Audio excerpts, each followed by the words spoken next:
Halo, Assalamualaikum warahmatullahi wabarakatuh. Perkenalkan, nama saya Stiti Hana Pertiwi. Saya merupakan peserta Latsar CPNS kelompok 2 gelombang 10 angkatan 53 Pemerintah Kota Bandung. Hari ini saya akan menjelaskan materi mengenai manajemen ASN. Nah, berdasarkan jenisnya, pegawai ASN dibagi menjadi dua, yaitu pegawai negeri sipil ataupun PNS dan pegawai pemerintah dengan perjanjian kerja atau P3K. Kemudian, apa sih perbedaan antara pegawai negeri sipil dan juga pegawai pemerintah dengan perjanjian kerja? Perbedaannya adalah PNS merupakan pembina kepegawaian dengan tujuan untuk menempati posisi di pemerintahan tertentu secara permanen. Sedangkan P3K adalah warga negara Indonesia yang memenuhi syarat tertentu yang diangkat berdasarkan perjanjian kerja untuk jangka waktu tertentu dalam rangka melaksanakan tugas pemerintahan.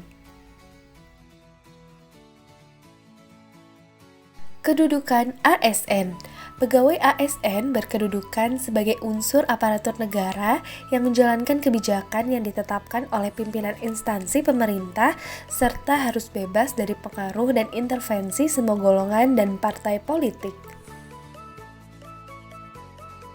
Berikut merupakan peran ASN. Peran ASN adalah sebagai perencana, pelaksana, dan pengawas penyelenggaraan tugas umum pemerintahan dan pembangunan nasional melalui pelaksanaan kebijakan dan pelayanan publik yang profesional, bebas dari intervensi politik, serta bersih dari praktik korupsi, kolusi, dan nepotisme. Nah, berikut merupakan tugas ASN. Yang pertama adalah melaksanakan kebijakan yang dibuat oleh pejabat pembina kepegawaian sesuai dengan ketentuan peraturan perundang-undangan.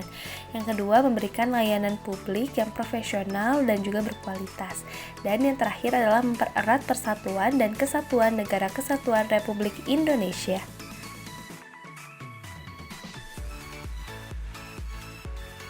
Nah, berikut merupakan hak dari aparatur sipil negara. Yang pertama adalah PNS, yaitu mendapat gaji, tunjangan, dan juga fasilitas. Yang kedua mendapat cuti, yang ketiga mendapat jaminan pensiun dan jaminan hari tua, yang keempat mendapat perlindungan, dan yang terakhir pengembangan kompetensi. Sedangkan hak dari P3K yaitu gaji, tunjangan, dan juga cuti, kemudian perlindungan dan pengembangan kompetensi. Selain ada hak, ada pula yang namanya kewajiban. Berikut merupakan kewajiban dari ASN. Yang pertama adalah setia dan taat kepada Pancasila, UUD 1945, NKRI, dan pemerintah yang sah. Yang kedua, menjaga persatuan dan kesatuan bangsa. Yang ketiga, melaksanakan kebijakan yang dirumuskan pejabat pemerintah yang berwenang. Yang keempat, menaati ketentuan peraturan perundang-undangan. Yang kelima, melaksanakan tugas kedinasan dengan penuh pengabdian, kejujuran, kesadaran, dan tanggung jawab.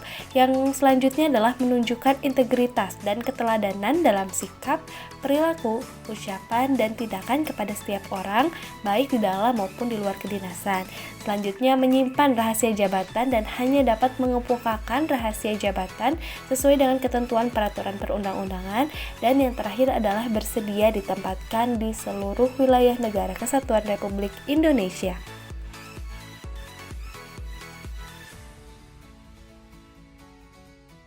Nah, berikut ada 3 fungsi kode etik dari ASN. Yang pertama adalah sebagai pedoman, panduan birokrasi publik atau aparatur negara dalam menjalankan tugas dan kewenangan agar tindakannya dinilai baik. Yang kedua, sebagai standar penilaian sifat, perilaku, dan tindakan birokrasi publik atau aparatur sipil negara dalam menjalankan tugas dan kewenangannya. Dan yang terakhir adalah etika birokrasi penting sebagai panduan norma bagi aparat birokrasi dalam menjalankan tugas pelayanan pada masyarakat dan menempatkan kepentingan publik di atas kepentingan pribadi, kelompok, dan juga organisasinya. Nah, selanjutnya ada yang disebut sebagai sistem merit dalam pengelolaan ASN. Apa sih yang disebut dengan sistem merit? Sistem merit merupakan kebijakan dan juga manajemen ASN yang berdasarkan pada kualifikasi, kompetensi, dan juga kinerja secara adil dan wajar dengan tanpa membedakan latar belakang, politik, ras, warna kulit, agama, asal-usul, jenis kelamin, status pernikahan, umur, ataupun kondisi kecacatan.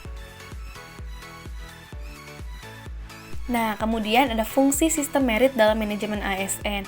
Bagi organisasi, fungsi sistem merit adalah untuk mendukung keberadaan prinsip akuntabilitas yang saat ini menjadi tuntutan dalam sektor publik.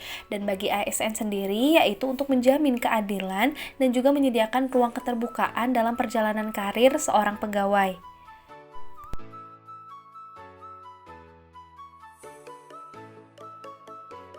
Nah, begitulah penjelasan mengenai manajemen ASN. Terima kasih kepada teman-teman yang telah menonton sampai akhir video.